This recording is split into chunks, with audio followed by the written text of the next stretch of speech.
to Personal FX. If you love collectibles, well, this is the place to be. You betcha. On today's show, we're going to be talking about how to get your classic car running after long periods of inactivity. There are some simple tips, and we're going to give them to you a little bit later on. And I know you're going to have a good time with You that. betcha, you betcha. And Io Haynes continues her week in Tucson, Arizona. Io, we're in the middle of a heat wave here in New York. What's it like in Arizona? Well, let me just say that it's only 9 o'clock here, and already it's 90 degrees. And they say it's going to get as high as 108, but that's okay because we're going to cool down with a hot super collection of electric fans here on Personal FX.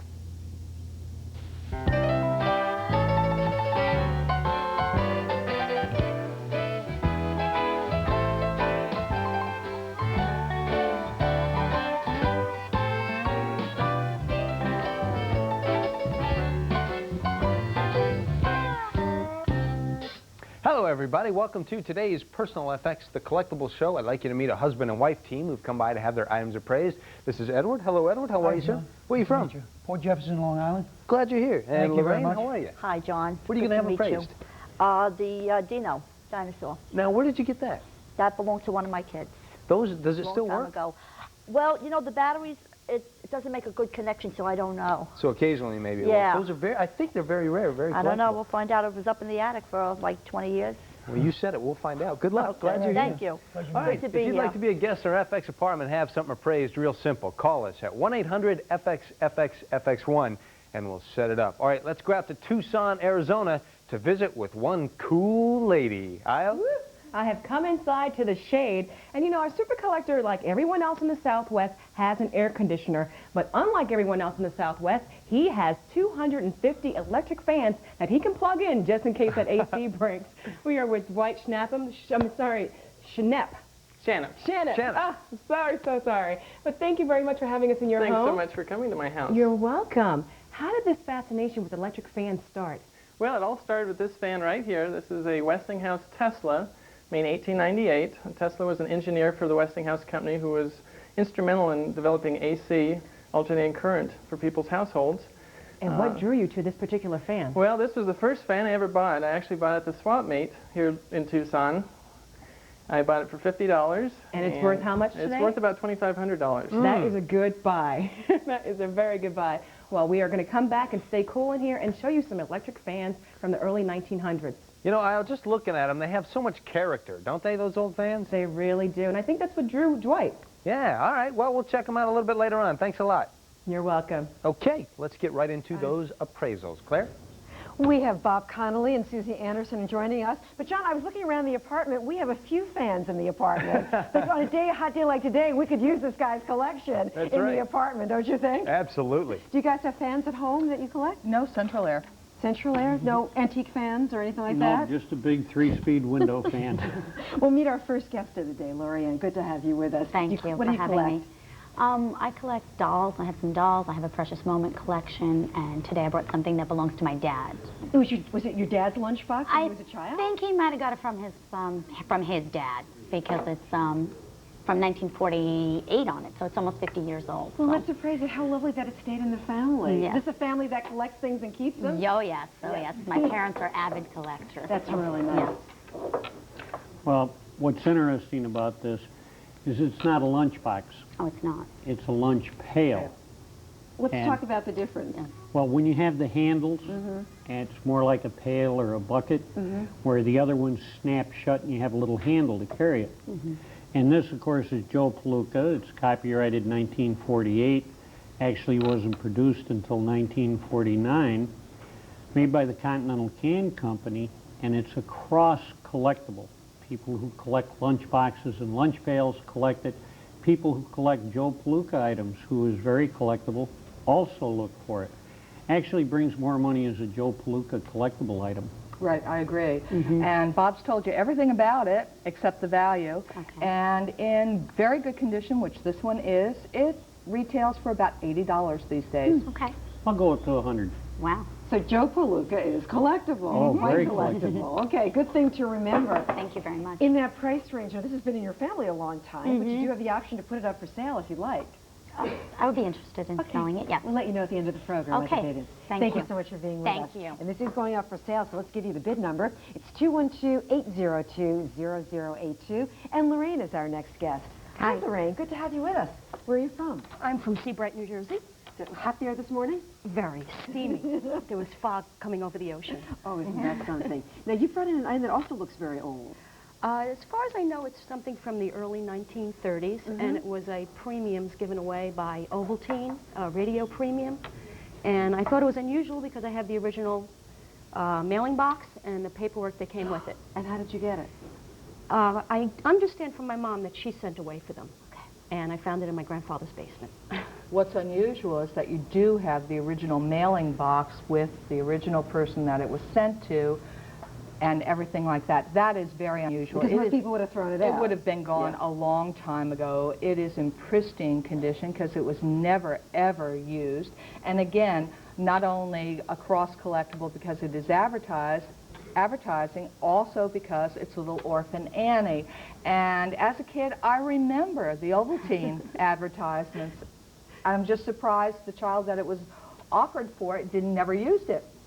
The unusual part is the decal on here is called a water decal, and it's slid on with water. And when they get wet, they come right off and deteriorate. So that's how we know that this one's in excellent condition. I don't think it was ever used. I don't think It was so never either. used. Orphan Annie's good. If she's collectible, I'll put this at about $65 to $70 as a radio coupon. Yeah, in average condition, it goes for about $45. This one's pristine, so I'm going to have to bump it just like Bob did. Oh, that's great. Well, out there might be somebody who would really like it if it's going up for sale. Sure will. Okay, we'll put it up for sale for you. Thank you so Thank much for you. visiting with us. And Carol is our next guest. Hi, Carol. Good to have you here. Oh, nice to be here. And what do you collect? I collect dolls, movie memorabilia, Lots of different Blondie things? doll, yes, This everything. This is a very pretty item you brought in. Tell us about it.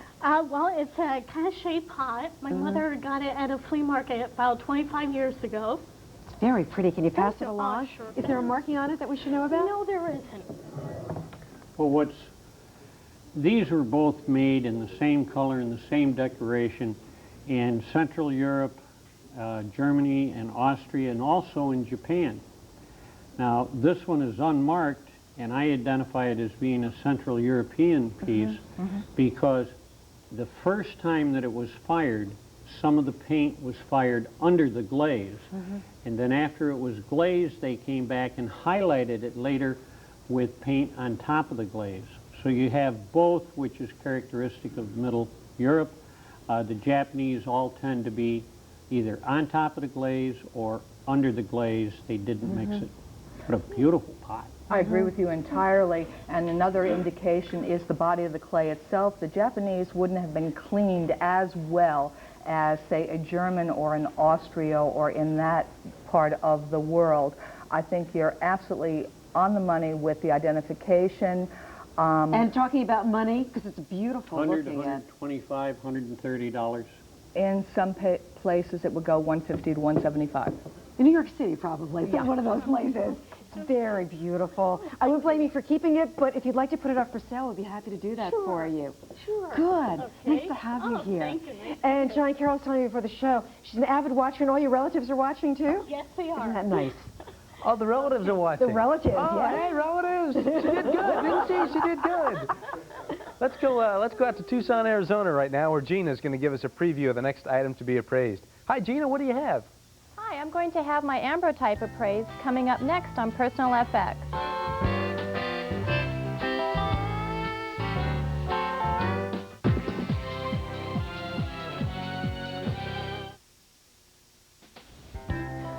We're in Tucson, Arizona all this week, which of course is in the Sonoran Desert, where only 11 inches of rain fall each year. Welcome back to Personal FX. And John, what I wouldn't give for a little rain around here, I have been melting in the heat. That's how hot it's been. Well, you know, out there in Tucson and out there in the desert, you don't have to, I mean, it's a dry heat. That's the important thing. That Sure, makes it's a 140, but difference. it's dry heat. All right, let's go out to Tucson right now, where Gina has joined us. Hi, Gina. How are you? Good, how are you? Good. Tell us more about what you have there. Well, I have an ambrotype here. Belongs to a friend of mine. We don't know too much about it. That's why we brought it on the show. All righty. I look at it, and it's not a true ambrotype. What this is a collage of different photographs that have been put together. It might have been photographed as a daguerreo and then enhanced with color, because you couldn't get the people that close together in a real photograph. Right. These were very popular, 1850 to 1870, and it's really considered folk art. You can see that it's been hand painted. I like this thing for a lot of money. Yeah, you can also see the cuts at the shoulder on the top row. See, between the man and the woman, you can actually see the cut right there. Oh, sure. Okay, and this actually, just like Bob said, this is a collage. It is actually a great piece of American folk art, and the market, it'll sell for whatever the market will bear, really. I've seen these, and they consistently bring between $300 and $500, depending upon the quality of the painting and the figures in there. So those aren't the original cast members of FX? No, they aren't. That's not the starting team. Okay. So what do we think now in terms of value? 3 to 5, 350, 500. 3 to 5 is good. Okay. Gina, what do you think? Do you want to take some bids on this? Do you want to hold on to it? Sure, I'll entertain some offers. We'll let you know. Thank you for bringing it by. Thank you. Okay, and that number to call in case you want to place a bid, 212-802-0082. And Mary has joined us. Hi, Mary. How are you? Hi, I'm fine. How are you? Good. Where are you from? Hopatcong, New Jersey. You have some very interesting items here. Tell us about them. These are sandstone, I think sandstone, building blocks. I've been collecting them for about 20 years. I've seen only 7 sets of them. One is in the Henry Hudson Museum. One I didn't buy because somebody bought it before me, and I have the other 5. Now, how old are these? One box has a patent date of 1911, and the other one has a date of 1900. Okay. Have at it, guys. I've actually seen them more often than you might think, but to find them complete is very difficult. They are the earlier version of, say, an erector set, a building set, and they are really marvelous geometric patterns done for the architecture of the period. I actually like the graphics on the box a lot. Yep. And the date on the one that I'm holding here has both the 1900 exhibition or World Fair and the 1904 St. Louis exposition. So it tells you that, and then there's a date of 1911. And these stopped being imported during the First World War when they were phased out. But they are very, very collectible, and there's probably 40 or 50 different sets by different manufacturers. And I'd say that these will run about $100 or $110 each. Agreed? 125 tops. I agree. Okay. Okay. Do you want to take some bids? Yes. We'll take bids. We'll let you know. Okay, Thank fine. you very Thank much. you. Appreciate that. Okay, let's go back out to Tucson, Arizona, where Christy has joined us. Hi, Christy. How are you? Good. How are you, John? Doing Hi, real- Claire. Good. She says hello. Tell us what you brought to have appraised today. Well, I brought this Studebaker wheel ornament pillar cap, and it's supposed to be one of 30 that surrounded the Studebaker Proving Grounds in South Bend, Indiana. No kidding. What is it made out of? It's made out of solid concrete, and it's very heavy. And it has been repainted? Yes, it has. I believe these were around the proving grounds there in South Bend, Indiana, weren't they? Exactly. And it's early because it depicts Studebaker when they had wooden spoked wheels. So this was done definitely in the 20s, could even be as early as the teens. And I believe there were a number of them, and they're very, very desirable because that's the old Studebaker logo. Now, you brought up the point that it had been repainted. Repainted. Now, what does that mean in terms? In value, that would depend on what the collector would like. Of course, in order to get the graphic thing that it's doing to us right now, it must be repainted. And some people don't mind them repainted, and other collectors do. There's certain things which you can repaint, and it's increasing the number of things that collectors will accept repainted. This being concrete, being outside, was probably repainted 5 or 6 times before it was even taken down. So what do we think? I like this in the $2,000 to $3,000 range. I'm just a little higher than you, but we're in the same ballpark. No kidding. It's great. $2,000 to $3,000, maybe even higher. Do you want to take some bids on that? Do you want to hold on to it? Oh, we'd love to take some bids. Thank you very much. We'll let you know. Boy, that's going to be interesting. Thanks for bringing that by. You have to remember that Studebaker collectors are very avid collectors. They want the answer. Very interesting. All right, Lorraine has joined us. Hi, Lorraine. Hi, John. How are Glad you? you're here. Hi. Now tell us more about this. This was in the attic for about 20 years? Yeah, it belonged to one of my kids, and they have no more use for it. So we dragged it out of the attic and see if it's worth anything. Well, I think it's worth something. I hope so. And occasionally Well, we tried to put the batteries in, but they're like loose. They doesn't make the connection. The classic one of these, there's a smaller version in tin that's very collectible, and that brings about $350. But this one is much rarer, much more graphic, and for some reason the fabric deteriorated on most of them. So this is much rarer. This is holding up pretty well. The size, very little. The battery holding it, that can be fixed. Yeah, I have no problem with that at all. I like it about $750 to $800 worth. Really? Wow. I agree Nice early one. completely. You're kidding. Wow. Super piece of TV cartoon. Right. And this is from the early, this is in the 60s, and then they have others from the 70s, and then of course from the other movie. You know, we've got generations of it, but this is from the earliest period. Yeah. I'm going to assume you don't have the box for that one. No, I don't. Okay. All right. Do you want to take some bids? Definitely. We will let you know. Thank you very much for bringing that by. John. Sure is interesting. Thank you. All right. At the top of the show, we were talking to Io Haynes, and it was 90-something degrees, and that was a good 15 minutes ago. So let's go out to Tucson right now, where it's probably up to about 102. Right, Io? It probably is. I think it's gone up 4 degrees. I'm not really sure. All right. We'll check for the next break. Okay. But you know, the typical fan in the 1930s looked like this Siegel fan here. Metal base, metal blades, and an open grate. And as you can imagine, small prying fingers could easily get injured in there. So the answer was this childproof fan made by Samson in the same era, made with rubber blades. Now, it was childproof, but people didn't like it because it blew the air all over the place. So later on, they came up with something that did work better. When we come back, we're going to look at electric fans in the early 1900s here in Tucson, Arizona on Personal FX.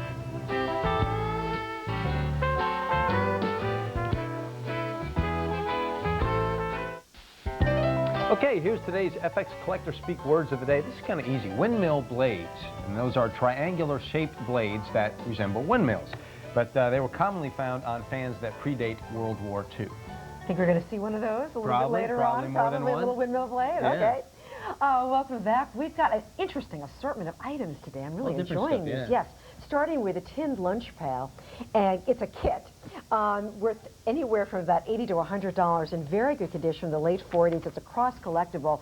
And John, I just learned Joe Palooka items are quite collectible. A lot of collectors out there that really enjoy them. We have the Orphan Annie shaker cup that has an appraised value of $65 to $70. What's so interesting, it was an Ovaltine premium, but it's in excellent condition. Even the packaging box is still there. So once again, $65 to $70. And a beautiful cash pot that has been appraised at $100 to $175. So pretty. Probably European made from the late 1800s and has been painted at over and under the glaze, hand painted. Over and under. And then we saw the collage in Tucson, Arizona, which is very interesting, dating back to 1850 to 1870, American folk art, $300 to $500. Then we also have the children's building blocks. These are very interesting. I love these. Now, these were appraised at $100 to $125 for each set from the early 1900s, made of stone, and as you can see, the graphics are just great. Yes, they are. Yeah, we've got the Studebaker sign out there in Tucson, Arizona, and this was appraised $2,000, $3,000, maybe even a little bit more. That's made of concrete, and it's been repainted, but that's quite okay. And last but not least, we have Dino, the Flintstones toy here. And this was appraised at $750 up to $800. It's very rare. From the 1960s, it's rare also that the fabric is intact. He's smiling at us. You can't help but smile back. Love Dino. Yeah.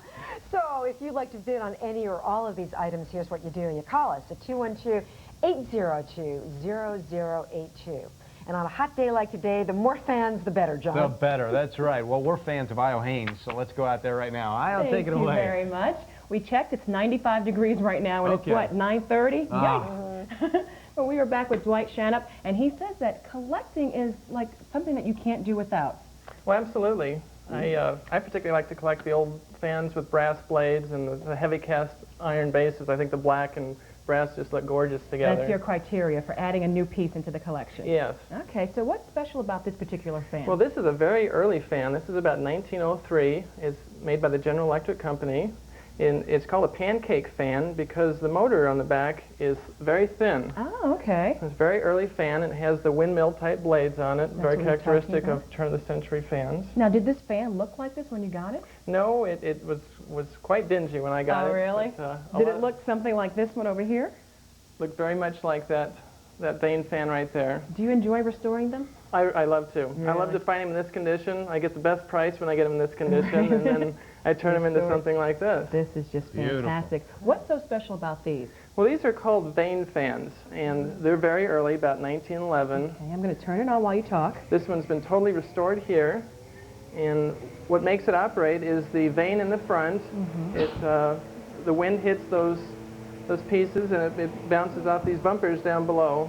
Very unusual fan. Was it a gimmick, or did it actually work? It actually worked.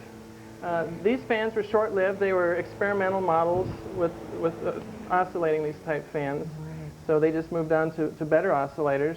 This is a fully restored model of this particular fan. And one day you will restore the older one? One day I will. This fan in particular is going to be donated to a museum that we're going to be opening in Wichita, Kansas. Oh, okay. A fan museum? A fan museum, the National Fan Museum, opening in September. Great. Well, congratulations. Well, thank you. Well, tell me about this coin-operated fan. This is a very unusual fan, about 1915. It was used widely in hotels back in the 1920s. And what makes this fan so unusual is it's coin-op. You put a nickel in right here. The patron would actually put a nickel in and turn the dial, and the fan would give them an hour worth of breeze. Well, it worked earlier. What do you want for a nickel, right? That's right, yeah. And so it would work back then. Well, you would have to pay for your comfort even then, huh? Absolutely. The hotel owners were very enterprising back then. But not all hotels made you pay for your comfort. Not all hotels. Okay. No. But this is gorgeous also. Another fan that you restored? It's a very nice restoration. Okay. Yeah. Well, what about this little tiny one in front here, the Polar Cub fan? Well, that's a 1920s Polar Cub fan. It was sold in 5 and dime stores. It was mass-produced and sold quite inexpensively. As you can see from the original box, it sold for about $5. It was the Polar Cub line, and they made hair dryers and little fans. Wow. And that little fan was for a desk or for a small room? It was just a personal-sized fan. Just for. Well, this is definitely not a personal-sized fan. This is a big mama here. That is an industrial-strength fan. Yes, it certainly is. Now, what's special about this particular industrial-strength fan? Well, it's very unusual in that it has canisters on the side of the motors, and as the motor heats up, it heats up these canisters, and there's almost like a wax-type liquid. It releases a scent, and the scent blows right out the front of this fan. So this would typically be used in a factory application or maybe a funeral parlor or just anywhere where you wanted to clear the air. Oh, wow. Does it still work? Yes, it still works. Now, what about this stand here? It doesn't look like it would actually be original to the fan. Well, actually it is. It's a very strange transitional period. The actual grade here on the fan comes from the 50s, so it leads me to believe maybe it might have been married or a very strange fan. Now, what about these fans here with the glass base on it? Well, they call that acro agate, and that fan's from about 1939. This fan was a gimmick back then. You could buy different accessories with the acro agate type material.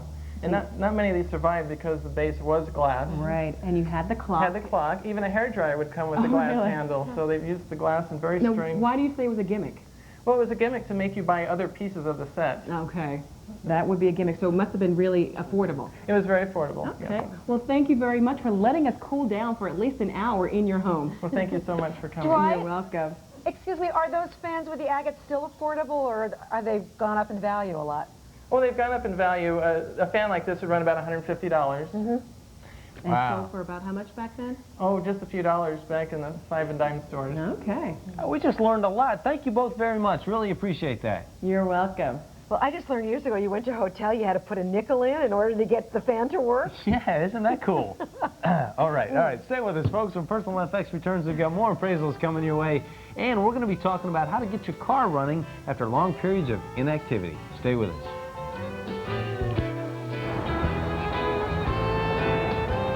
Thank you. What an interesting doll you brought. A doll, a mannequin? What do we refer It's to? a small mannequin.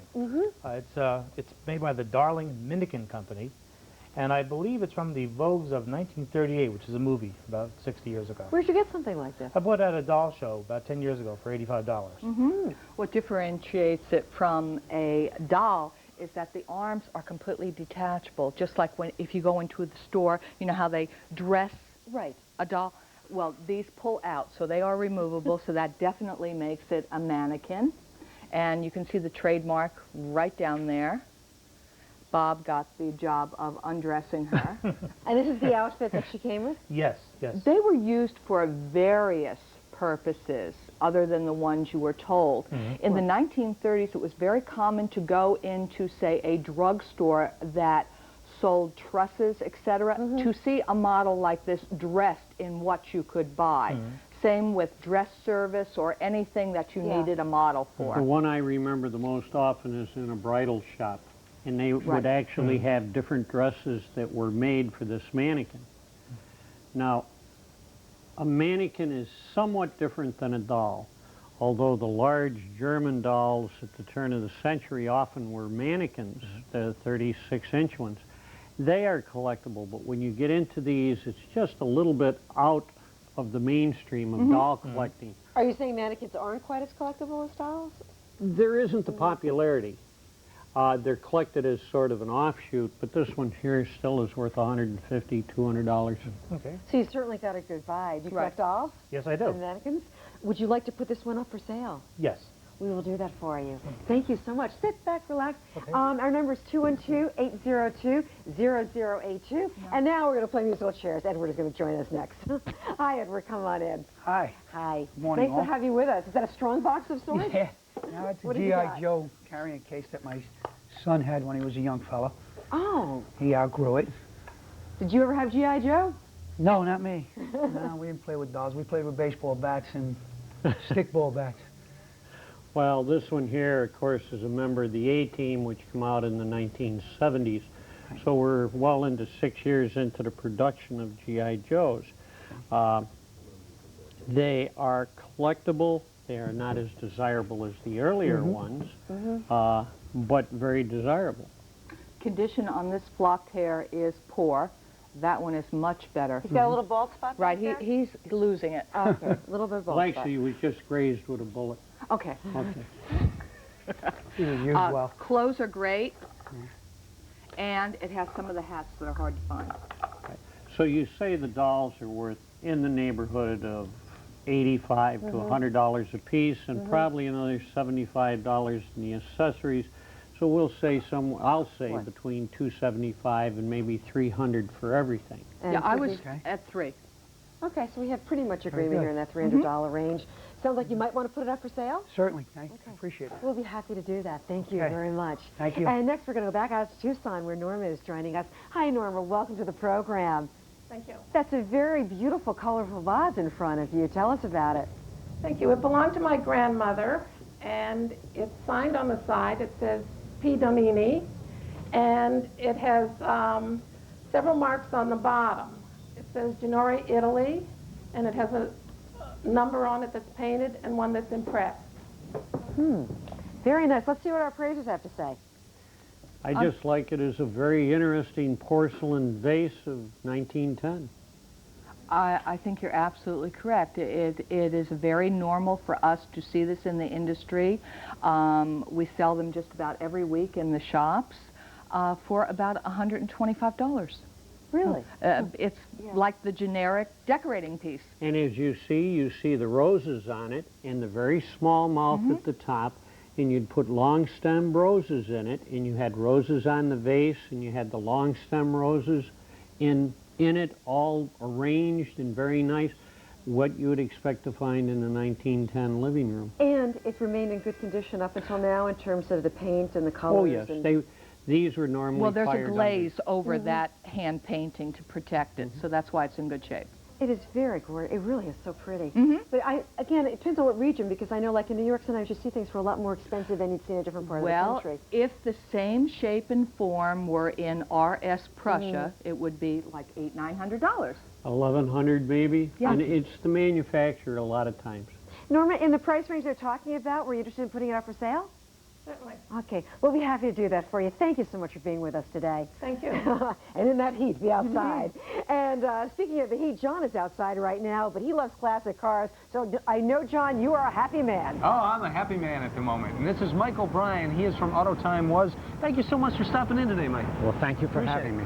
Now, we're going to be talking about what somebody should do with a classic car if it's been sitting for a while. And earlier, we saw you working on the tires. What were you looking at? Basically, the tire pressure. And it's very important, especially in the older cars, as they're a bias ply tire. And they... So were you checking the pressure? Is that what you were doing? The pressure is a lot more important than it is in a radial. Okay, so make sure you check the pressure of the tire first. Is the most important thing, yes. Now here's an interesting thing that a lot of people may not know, but if the car's been sitting up for a while, one of the problems you might have, rodents. Is that right? Yes.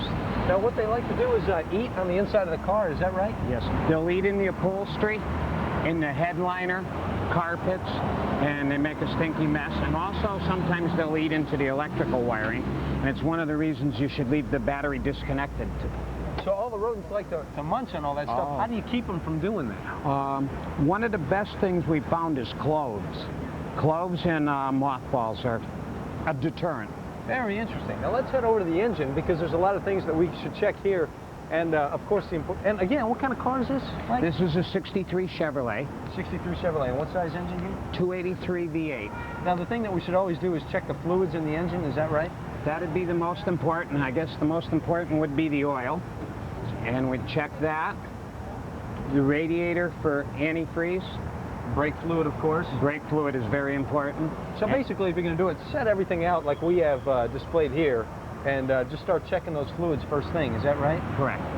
And again, the mice, they like to chew on the electrical wires, as you were saying earlier. Yes. So then we'd hook up our battery, and while someone was watching, we keep a fire extinguisher handy, and then we can start the car up and observe it. One of the common problems with batteries is the terminals. Is that right?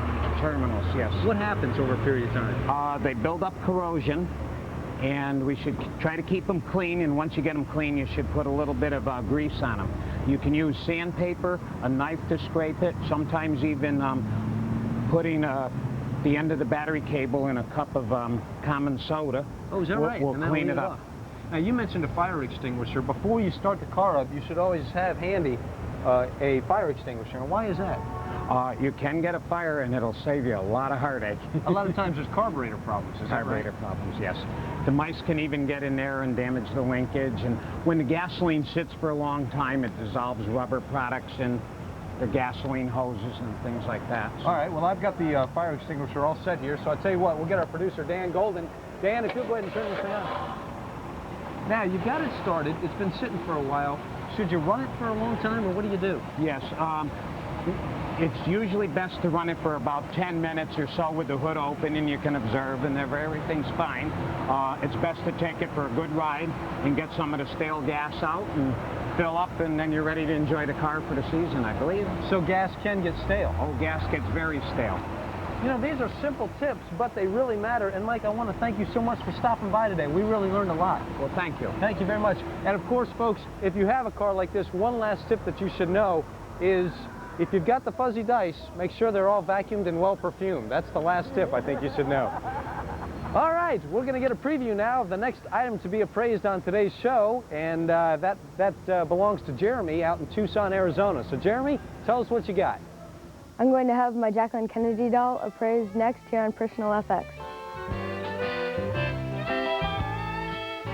Welcome back to Personal FX. Of course, if you do take a drive today, it's nice to have air conditioning inside that car, John. We've got a whole bunch of items that are currently getting bids, and it's not too late to call our bid number. First of all, let's tell you about the tin lunch pail kit that has been appraised at $80 to $100. It's in very good condition. It's Joe Palooka and, of course, a cross collectible, Joe Palooka being quite popular. We have the Orphan Annie Shaker Cup, which is worth $65 to $70. It is an Ovaltine premium in pristine condition, dating back to the 1930s with a mailing carton. And then the Cash Pot, which is absolutely beautiful. It has an appraised value of $100 to $175. It has paint over and under the glaze, probably European, from the late 1800s. We also have the children's building blocks that are getting bids right now. This was appraised at $100 to $125 for each set from the early 1900s, made of stone with great graphics. We've got the Flintstones toy. This is Dino, and Dino was appraised at $750 up to $800. Very rare that the fabric is intact like that, and that, of course, is from the 1960s. We have the 1930s mannequin, and this was appraised at $150 to $200.